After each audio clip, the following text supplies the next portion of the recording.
items that's really close and you can create like a basket, or you're gonna be really close underneath holding them the same way, like a basket. So 2 persons. So Julie.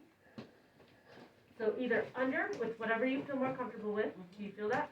So you're able to pull it, or it's rolled and then you kind of hold it like this. So whichever one you feel is better for you. Okay. Now she's really light. You're gonna have patients that are really heavy and they might be all the way to here. So you might have to really get in there to hold them down.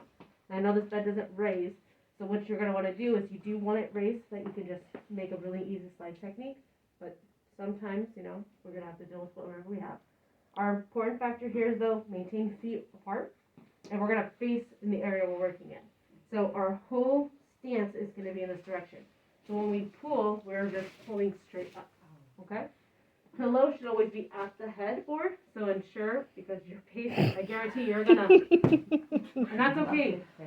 A lot of your patients are like, hit me, like, let's go. But I want to be as high as possible, because when they're higher up in the bed, they can utilize the bed more properly.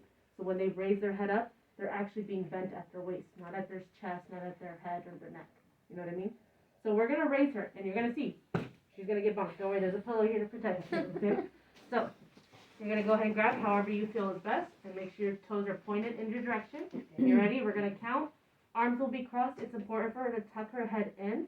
That way when she does hit, she's hitting closer to the back, not the top of the head where it could hurt. Okay, and we're going to count on the count of 3. We'll pull you up. And you'll tuck your head. Are you ready? 1, 2, 3. Okay.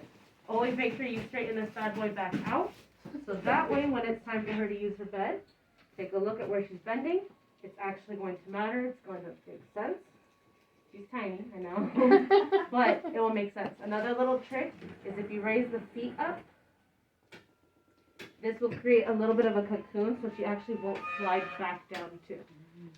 So she'll be right in the spot where she needs to be. Does that make sense? Yeah. Right where she needs to be. So a couple of tricks that you won't really get to learn. It's just something you'll do more and more often. But then she's placed in the perfect position to eat. And all we have to do is lower her legs back down and she won't go nowhere. Okay? Alright, so Julie, you're going to be in